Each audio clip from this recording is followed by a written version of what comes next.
Hello everyone, welcome back to smart sense YouTube channel. నా పేరు దర్శన్. నేను ఐఐటి జోధ్పూర్లో ఎలక్ట్రికల్ ఇంజనీరింగ్ స్టూడెంట్ని.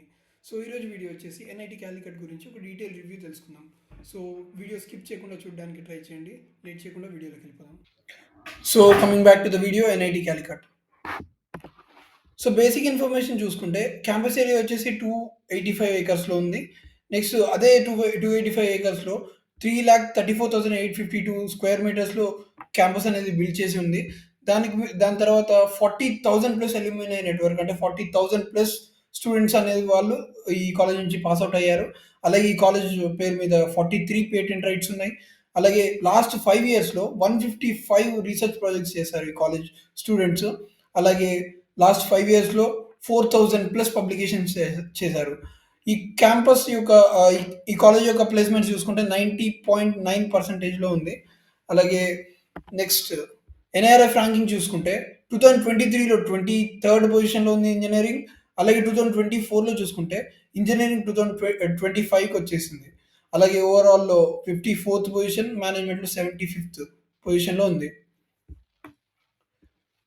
నెక్స్ట్ ఈ కాలేజ్లో ఆఫర్ చేసిన different kinds of academic programs చూద్దాం.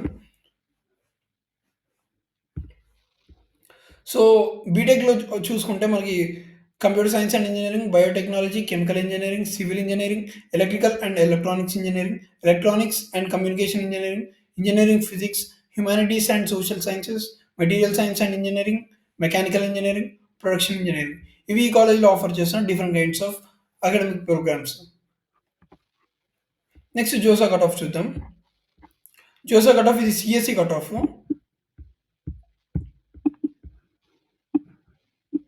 ఈ సిఎస్సి కట్ ఆఫ్ ఇది మీరు చూడొచ్చు. ఈ కాలంలో ఓఎస్ అని ఉంది కదా. ఓఎస్ అంటే ఏంటి లేదండి, అదర్ స్టేట్ అంటారు. ఓఎస్ అంటే జనరల్గా మనకి 2 కేటగిరీస్ ఉంటాయి. ఒకటి హోమ్ స్టేట్, ఇంకోటి అదర్ స్టేట్. హోమ్ స్టేట్ కేటగిరీకి అదర్ స్టేట్ కేటగిరీకి తేడా ఏంటంటే, ఒక మన స్టూడెంట్ ఇన్ కేస్ తెలంగాణలో ఇంటర్మీడియట్ కంప్లీట్ చేస్తే తెలంగాణలో ఉన్న ఎన్ఐటి ఏంటిది? ఎన్ఐటి వరంగల్. ఎన్ఐటి వరంగల్ అనేది ఆ స్టూడెంట్‌కి హోమ్ స్టేట్ అవుతుంది. మిగతా అన్నీ కూడా అదర్ స్టేట్ అవుతాయి. అంటే ఏ స్టేట్‌లో అయితే ఇంటర్మీడియేట్ కంప్లీట్ చేశాడో ఆ స్టేట్‌లో ఉన్న ఎన్ఐటి తనకి హోమ్ స్టేట్ అవుతుంది. మిగతా అన్నీ కూడా అదర్ స్టేట్ అవుతాయి. సేమ్ అలానే ఆంధ్ర వాళ్ళకి కూడా ఆంధ్రప్రదేశ్‌లో ఇంటర్మీడియేట్ కంప్లీట్ చేస్తే ఎన్ఐటి తాడేపల్లిగూడెం అనేది హోమ్ స్టేట్ అవుతుంది. మిగతా అన్నీ అదర్ స్టేట్ అవుతాయి. అలా మీరు హోమ్ స్టేట్, అదర్ స్టేట్ అని మీరు కంపేర్ చేసుకోవచ్చు. అలాగే నెక్స్ట్ ఈ కాలమ్ చూసుకుంటే ఇది మన category, open category, general, EWS, OBC, NCL, SC, ST అని ఇది మన కేటగిరీని డిఫైన్ చేస్తుంది. అలాగే gender neutral, female only including supernumeraries ఉంది కదా. ఇదేంటంటే జెండర్ న్యూట్రల్ అంటే మేల్‌కి, ఫీమేల్‌ని కంబైన్ చేస్తూ ర్యాంకింగ్ లిస్ట్ అని ఉంటుంది కదా. దాన్ని జెండర్ న్యూట్రల్ అంటారు. ఓన్లీ ఫీమేల్‌కి కొన్ని స్పెషల్లీ రిజర్వ్డ్ సీట్స్ ఉంటాయి. ఆ స్పెషల్లీ రిజర్వ్డ్ సీట్స్‌ని female only including supernumerary కింద కన్సిడర్ చేస్తారు. సో ఈ కాలమ్ వచ్చేసి ఓపెనింగ్ ర్యాంక్. ఈ కాలమ్ ఉంది కదా, ఇది ఓపెనింగ్ ర్యాంక్ అంటారు. ఈ సెకండ్ కాలమ్, లాస్ట్ కాలమ్ ఉంది కదా, అది క్లోజింగ్ ర్యాంక్ అంటారు.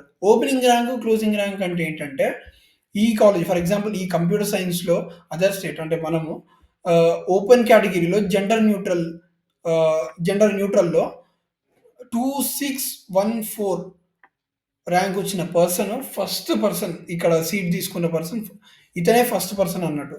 అంటే జనరల్‌లో ఓపెన్ కేటగిరీలో ఈ కాలేజ్‌లో ఎంటర్ అయిన ఫస్ట్ పర్సన్ ఎవరంటే 2614 ర్యాంక్ ఉన్న పర్సన్ ఫస్ట్ పర్సన్ అన్నట్టు. అదే లాస్ట్ పర్సన్ ఇదే కేటగిరీ, ఇదే బ్రాంచ్‌లో జాయిన్ అయిన లాస్ట్ పర్సన్ ఎవరంటే 4482 ర్యాంక్ ఉన్న పర్సన్ లాస్ట్ పర్సన్. అంటే ఈ మధ్యలో ఉంటే మీకు ఈ కాలేజ్‌లో సీట్ వచ్చే ఛాన్స్ ఎక్కువగా ఉందని మీరు అర్థం చేసుకోవచ్చు. సో ఇయర్ బై ఇయర్ చిన్న ఫ్లక్చుయేషన్ జరుగుతుంది కానీ మోస్ట్‌లీ దీన్ని మీరు కన్సిడర్ చేయొచ్చు. ఈ రేంజ్‌లో మీ ర్యాంక్ గాని ఉంటే మీకు ఈ కాలేజ్‌లో సీట్ వచ్చే ఛాన్స్ ఎక్కువ ఉంటుంది. సో అలానే మీ కేటగిరీని బట్టి మీరు మీ కాలమ్‌లో చెక్ చేసుకోండి. ఫర్ ఎగ్జాంపుల్ ఈడబ్ల్యూఎస్ అయితే ఈ కాలమ్ జెండర్, అంటే ఈడబ్ల్యూఎస్‌లో మేల్ స్టూడెంట్ అయితే జెండర్ న్యూట్రల్‌లో చెక్ చేసుకోండి. ఫీమేల్ స్టూడెంట్స్ అయితే ఫీమేల్ ఓన్లీ ఇంక్లూడింగ్ సూపర్ న్యూమరీస్‌లో చెక్ చేసుకుంటే సరిపోతుంది. అలా మీరు మీ కేటగిరీని బట్టి లైక్ ఓబీసీ, ఎన్సీఎల్ అయితే OBC, NCL gender neutral, OBC, NCL female అలా. ఇదేంటంటే పీడబ్ల్యూడీ, ఫిజికల్లీ హ్యాండిక్యాప్డ్ పర్సన్స్ ఉంటాయి కదా, పర్సన్ విత్ డిజబిలిటీ అంటారు పీడబ్ల్యూడీ అంటే. వాళ్ళకి ఈ కాలమ్‌లో చెక్ చేసుకోవాలి. లైక్ ఓబీసీ, ఎన్సీఎల్ వాళ్ళ పీడబ్ల్యూడీ కేటగిరీ ఇది. ఈ కాలమ్‌లో చూసుకోవాలి. ఓపెన్‌లో పీడబ్ల్యూడీ ఉన్నవాళ్ళు ఈ కేటగిరీలో. అలా చూసుకోవాలి. ఇక్కడ 94, 94 2 same opening, closing rank same ఉంది కదా! అని మీరు కన్‌ఫ్యూజ్ అవ్వద్దు. 2 సేమ్ ఉన్నాయంటే ఒకటే పర్సన్ దాంట్లో జాయిన్ అయ్యాడని అర్థం. 94 ర్యాంక్ ఉన్న పర్సన్ ఒక్కడే పర్సన్ ఆ కాలేజ్‌లో జాయిన్ అయ్యాడని అర్థం. అలా మీరు చెక్ జేసుకోండి. మిగతా బ్రాంచ్‌లు కూడా చూపిస్తాను. మీరు పాజ్ చేసుకొని చెక్ చేసుకోండి. ఇది ఈసీఈ కట్ ఆఫ్. మీ కేటగరీని బట్టి మీరు చెక్ చేసుకోండి. మీకు ఏ ర్యాంక్, మీ ర్యాంక్ ఏ రేంజ్‌లో ఉంటే ఈ కాలేజ్‌లో సీట్ వస్తుందని. Triple E cut off. Mechanical cut off. Civil cut off. Next list of companies చూసుకుంటే, కాలేజ్‌లో చాలా different types of international companies, MNCs చాలా వస్తున్నాయి. Like DE Shaw, sales forces, Google, Goldman సాక్స్, Texas Instruments, Qualcomm, Oracle, Cisco అంటూ చాలా different worldwide companies వస్తున్నాయి. MNCs అంటారు వీటిని. ఇలాంటి కంపెనీస్ రావడం కాలేజ్‌కి ప్లస్ పాయింట్ అని చెప్పొచ్చు. సో, నెక్స్ట్ ప్లేస్‌మెంట్స్ చూసుకుంటే హైయెస్ట్ ఆఫర్ వచ్చేసి 47,00,000 పర్ యానమ్ వచ్చింది. అది 2024లో ఇది అఫీషియల్ వెబ్‌సైట్ నుంచి తీసుకున్న ఇన్ఫర్మేషన్. దీన్ని మీరు కన్సిడర్ చేయొచ్చు. ఇంకా యావరేజ్ సీఎస్‌సి బ్రాంచ్‌లో యావరేజ్ ప్లేస్‌మెంట్ వచ్చేసి అదే ప్యాకేజ్ వచ్చేసి 22.03 లాక్ పర్ యానమ్. నెక్స్ట్ ఈసీఈలో యావరేజ్ వచ్చేసి 19.29 లాక్ పర్ యానమ్. ఓవరాల్‌గా అన్ని బ్రాంచెస్‌తో కలుపుకొని ఓవరాల్ యావరేజ్ వచ్చేసి 14.29 ఎల్‌పీఏ. నెక్స్ట్ ఫీ స్ట్రక్చర్ చూద్దాం. ఫీ స్ట్రక్చర్ చూసుకుంటే ఇది ఫస్ట్ ట్యూషన్ ఫీ చూద్దాం. ట్యూషన్ ఫీ ఫస్ట్ జనరల్ వాళ్ళకి, ఓబీసీ, ఎన్సీఎల్ వాళ్ళకి, అదే ఈడబ్ల్యూఎస్ వాళ్ళకి ఇఫ్ ఇన్ కేస్ వాళ్ళ ఇన్‌కమ్ అనేది 5,00,000 కన్నా అబోవ్ ఉంటే వాళ్ళకి ట్యూషన్ ఫీ వచ్చేసి 1,25,000 ట్యూషన్ ఫీ ఉంటుంది. అదే ఇన్ కేస్ జనరల్ వాళ్ళకి లేదా ఓబీసీ, ఎన్సీఎల్ లేదా ఈడబ్ల్యూఎస్ వాళ్ళకి వాళ్ళ ఇన్‌కమ్ అనేది 1,00,000 నుంచి 5,00,000 మధ్యలో ఉంటే వాళ్ళకనేది వాళ్ళకి 41,667 రూపీస్ మనకి ట్యూషన్ ఫీ అనేది అవుతుంది. నెక్స్ట్ అదే జనరల్ వాళ్ళకి గాని, ఓబీసీ, ఎన్సీఎల్ వాళ్ళకి గాని, ఈడబ్ల్యూఎస్ వాళ్ళకి గాని వాళ్ళ ఇన్‌కమ్ అనేది 1,00,000 కన్నా తక్కువ ఉంటే వాళ్ళకి అసలు ట్యూషన్ ఫీజే ఉండదు. కంప్లీట్‌లీ ఫుల్ వేవ్ ఇయర్ అన్నట్టు. అలాగే ఎస్సీ, ఎస్టీ వాళ్ళకి కంప్లీట్ ఫుల్ వేవ్ ఇయర్ వాళ్ళకి ట్యూషన్ ఫీ అంటూ ఏముండదు. మిగతా చార్జెస్ పే చేసుకోవాల్సి ఉంటుంది. లైక్ సేమ్ అలానే పీడబ్ల్యూడీ వాళ్ళ క్యాండిడేట్స్‌కి కూడా ట్యూషన్ ఫీ ఏముండదు. సో, నెక్స్ట్ కాలేజ్‌లో జాయిన్ అయ్యేటప్పుడు మీరు కొన్ని వన్ టైమ్ ఫీజెస్ అనేది పే చేయాల్సి ఉంటుంది. అవి అన్నీ కలుపుకొని like caution deposit, admission fee, library fee, development fee అని చాలా డిఫరెంట్ కైండ్స్ ఆఫ్ ఫీస్ కలుపుకొని మీరు ఒక 53,000 పే చేయాల్సి ఉంటుంది. అదే మిగతా అదర్ చార్జెస్ ఉంటాయి కదా! Like monsoon semester, winter semester అని 2 సెమిస్టర్స్ ఉంటాయి. మాన్సూన్ సెమిస్టర్ అంటే మీరు జాయిన్ అయ్యేది మాన్సూన్ సెమిస్టర్. దాని తర్వాత సెకండ్ సెమిస్టర్‌ని వింటర్ సెమిస్టర్ అంటారు.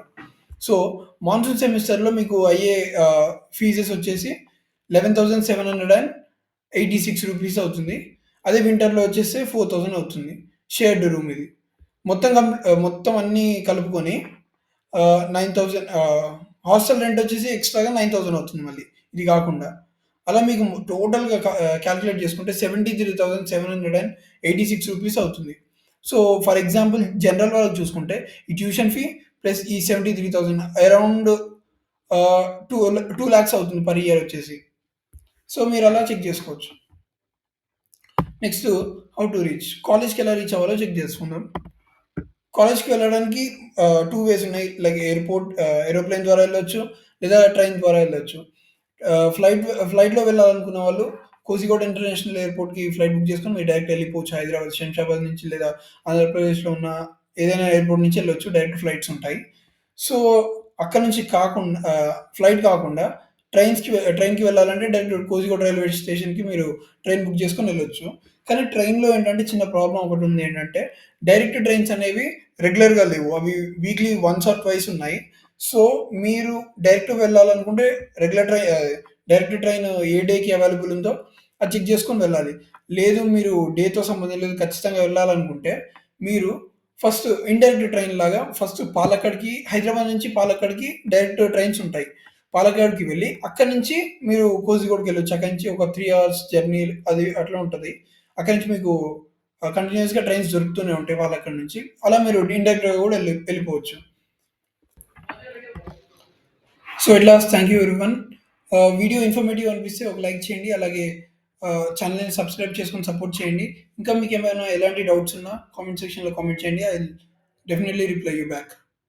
ఇంకా థాంక్ యూ ఎవ్రీవన్. బాయ్.